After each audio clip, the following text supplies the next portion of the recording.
BMW just put a humanoid robot back on its factory floor, and this time the job is much harder. The Figure O3 robot has arrived at BMW Group plant Spartanburg in South Carolina. It follows a successful 10-month pilot with the older Figure O2 model. Now Figure O3 takes on a tougher logistics task called sequencing, and BMW is not the only place these machines are showing up. Figure just signed a fresh commercial deal with Catalyst Brands. The company also staged a strange public spectacle to prove a point. It put Figure O3 against a human worker in a 10-hour sorting duel. The human won, but only by a razor-thin margin. That result exposed something uncomfortable about the robot. Humanoid robots are moving into real work faster than most people expected. The factory floor is where that pressure shows up first. The BMW partnership already has a real track record behind it. Last year, the Figure O2 robot helped build more than 30,000 BMW X3 vehicles. It worked for about 10 months inside the Spartanburg body shop. Its main job was inserting sheet metal parts for the welding process. That task demands both speed and accuracy. It can also wear a human body down over a long shift.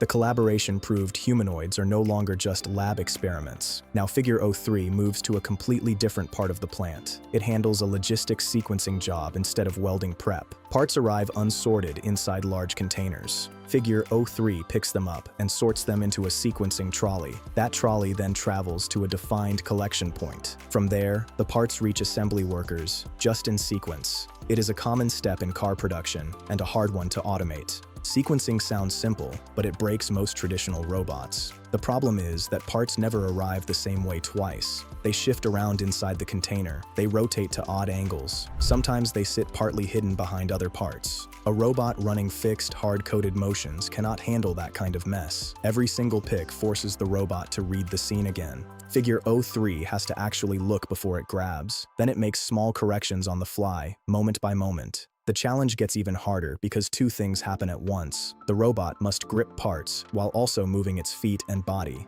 It shifts its weight to hold its balance and keep its reach. Figure calls this Loco-manipulation, and it has bottlenecked factory logistics for generations. Picking and walking at the same time is brutally difficult. That exact combination is what fixed factory arms simply cannot do. Figure O3 arrives with a stack of upgrades over the last model. It uses soft outer components designed to make it safer around people. It charges wirelessly, which keeps it available for longer stretches. It can even hold spoken conversations through speech-to-speech audio. Its hands got the most serious rework of all. Tactile sensors in the fingers help it feel each part it touches. Small cameras sit right inside the palms for extra precision. All of this runs on Figure's own AI model, Helix O2. That brain works fully on board, with no remote computer guiding it. Helix O2 ties the robot's whole body together as one system. This lets Figure O3 handle a delicate part while stepping and repositioning at once. It can then switch to pulling a heavy metal cart down the line. Precision and raw force now live inside one workflow. Together, these features push Figure O3 well past a simple lab demo. If you are enjoying this breakdown, make sure to subscribe for more. We cover the biggest AI and robotics stories every week, so you never miss what's next.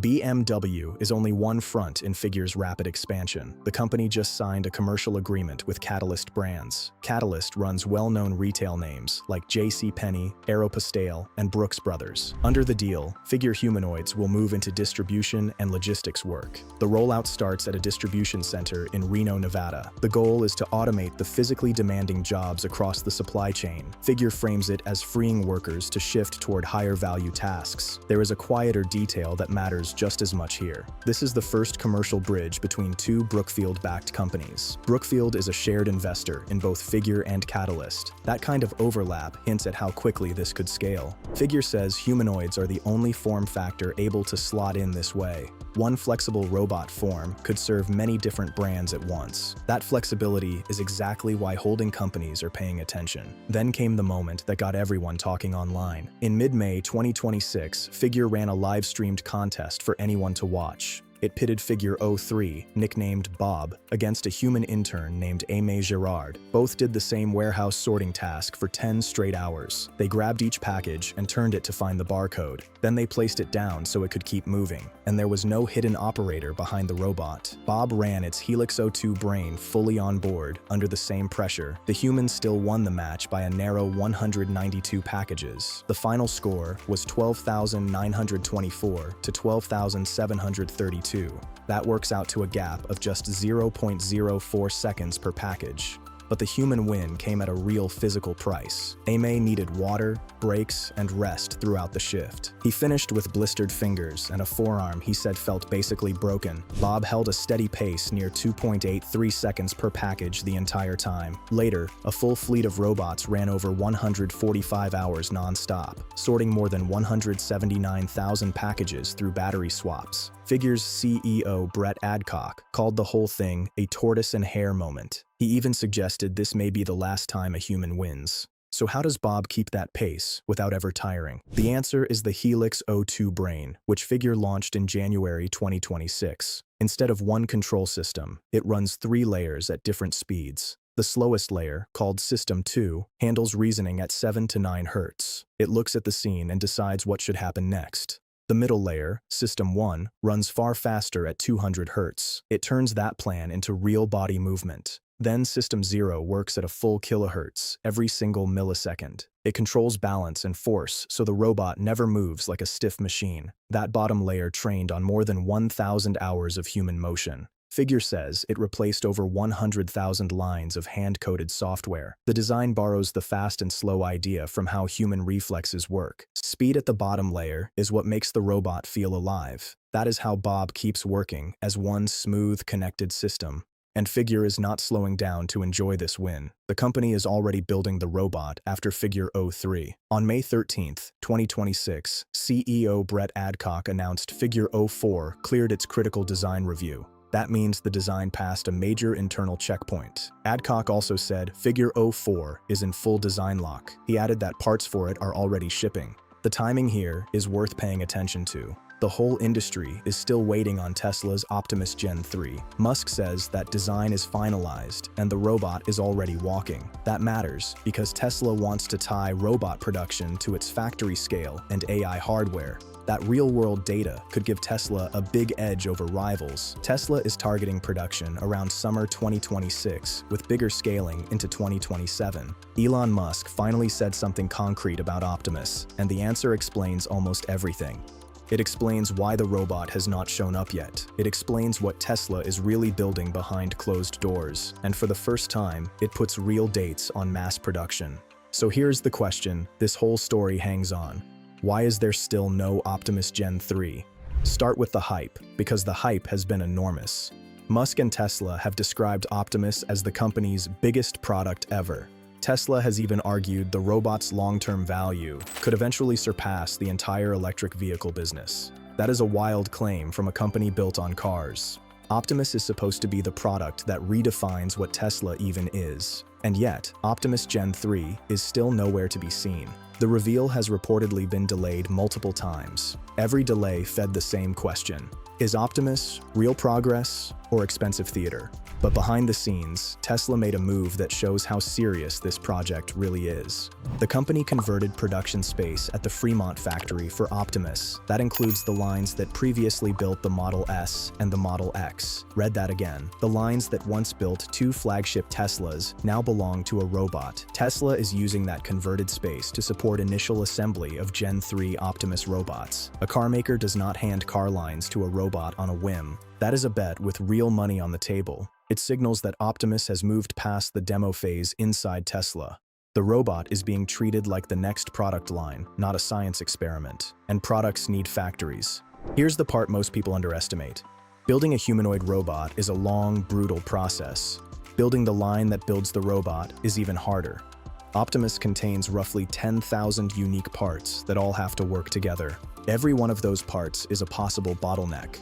One weak supplier or one flawed component can choke the entire ramp. And unlike cars, there is no playbook for any of this. Car makers lean on more than a century of refined supply chains and mature tooling. Humanoid robots get none of that history. Cars solved these problems generations ago. Humanoids are solving them for the first time. Musk has framed this as building an entirely new manufacturing system. Experts point out that Tesla is inventing new automation techniques in real time. The actuator supply chain barely exists yet. Quality control standards for humanoids are being written from scratch. Every element needs fresh engineering, from the dexterous hands to the AI-integrated movement. That is why the new Fremont line is the real story here. Tesla is not just assembling robots in that building. Tesla is building the system that builds the robots. Musk has said the early phase is about getting the assembly process right, not chasing volume. Musk has also warned that early output will be quite slow while the kinks get worked out. Early units are expected to handle simple factory tasks before expanding into harder roles. Slow and careful now means fewer disasters later. That is the entire strategy. Then there was another angle, and it had nothing to do with robots at all. SpaceX. The SpaceX IPO reports had already created a massive wave of attention. Investors were watching it. Tech media was covering it. Musk's business empire was already sitting in the spotlight. That timing matters. A full Optimus Gen 3 reveal could have swallowed every major tech headline for weeks.